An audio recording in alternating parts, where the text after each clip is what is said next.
Hello বন্ধুরা, welcome back to review express. তো বন্ধুরা, আজকে আমরা যে সিনেমাটি রিভিউ করব তার নাম হলো 30 ডেজ অফ নাইট। এই সিনেমাটি ডাইরেক্ট করেছিলেন ডেভিড স্লেড। বন্ধুরা, এই সিনেমাটি রিলিজ হয়েছিল 2007 সালে। আর বন্ধুরা, আমার খুব ভালো লাগে এই সিনেমাটি, তাই আমি এই সিনেমাটি আজ রিভিউ করছি। তো বন্ধুরা, কাহিনীটি শুরু হয় অ্যালাস্কার একটি শহরে, যেই শহরের নাম বারো। এই শহরটি সেই সময় তৈরি হচ্ছিল আগত 30 দিনের জন্য, যে সময় সেইখানে শুধুমাত্র রাত্রি বিরাজ করে, কোনো সূর্য সেখানে দেখা যায় না, কোনো আলোর ছটা সেখানে মেলে না, এবং সেই কারণে সেই টাউনটিকে সেখানকার লোকেরা ছেড়ে দূরে চলে যাচ্ছিল। সেই সময় আমাদেরকে একটি শিপ দেখানো হয়, যেটি সমুদ্রের ধারে দাঁড়িয়ে আছে অ্যাবান্ডেন্ড কন্ডিশনে, এবং সেখান থেকে কিছু অজানা স্ট্রেঞ্জার মানুষ সেই শহরে পদার্পণ করে। বন্ধুরা, এই শহরের শেরিফ ছিলেন ইভেন ওলসেন, আর ইনি এই সিনেমার মূল চরিত্রে রয়েছেন।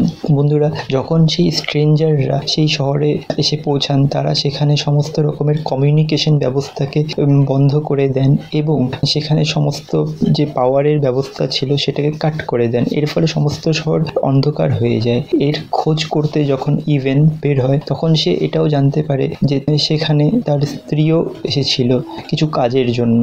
বলা উচিত যে তার স্ত্রীর নাম ছিল স্টেলা, এবং তারা দুজন একে অপরের সঙ্গে থাকতো না। স্টেলা একটি অফিসে কাজ করতো এবং সেই কার্য সম্পর্কে সে সেখানে এসেছিল, এবং সে তার নিজের লাস্ট ফ্লাইটটি ধরতে পারেনি। এর ফলে সে সেখানেই থেকে গেছিল এবং 30 দিনের জন্য তাকেও সেখানে আটকা পড়তে হয়েছিল। তো বন্ধুরা, পরবর্তীতে আমাদের দেখানো হয় যে সেই স্ট্রেঞ্জাররা সেখানে কিছু ট্রেন্ড কুকুরকেও মেরে ফেলেছিল, এবং এর থেকে বোঝা যায় যে নেক্সটে যে সেই স্ট্রেঞ্জারগুলি ছিল ভ্যাম্পায়ার। এগুলি ধীরে ধীরে টাউনের সমস্ত লোকের ওপর অ্যাটাক করতে শুরু করে এবং তাদেরকে একে একে মেরে ফেলতে শুরু করে এবং তাদের রক্ত পান করতে শুরু করে। তো সেখানে শেষে ইভেন এই সমস্ত দেখতে পেয়ে তার স্ত্রী স্টেলা এবং কিছু আরও সঙ্গীর সঙ্গে একটি বাড়িতে লুকানো জায়গায় তারা লুকিয়ে পড়ে, এবং 18 দিন পরে যখন তাদের খাদ্যের খুব প্রয়োজন হয়ে ওঠে এবং লাইট তথা পাওয়ারের অনেক প্রয়োজন হয়ে ওঠে, তখন তারা একটি জেনারেল স্টোরে যাওয়ার চেষ্টা করে।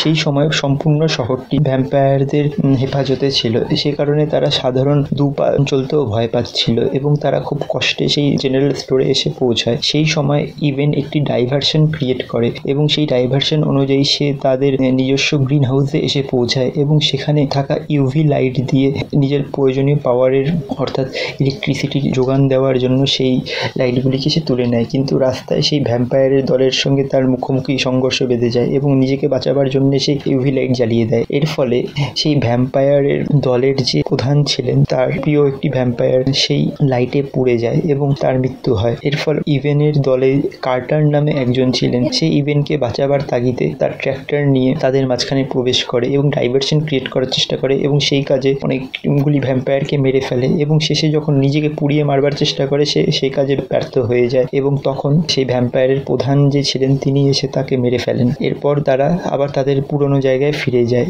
এবং 2 সপ্তাহ পরে এই শহরের যে ডেপুটি ছিলেন এবং যার নাম বিলি ছিল, সে সিগন্যাল দিতে শুরু করে নিজেকে বাঁচাবার জন্যে। ইভেন এবং তার স্ত্রী সেটা দেখতে পেয়ে সেখানে পৌঁছায় এবং সেখানে পৌঁছে জানতে পারে যে সেই ডেপুটি নিজের সমস্ত পরিবারকে মেরে ফেলেছে, এই ভয়ে যে ভ্যাম্পায়াররা যদি তার স্ত্রী এবং বাচ্চাকে মারে তো সেই মৃত্যু আরো ভয়াবহ হবে। তাকে কোনো মতে বাঁচিয়ে তারা একটি ফ্যাক্টরিতে এসে পৌঁছায়, যেখানে আগের থেকেই কিছু পরিমাণ ইলেকট্রিসিটি যোগান ছিল।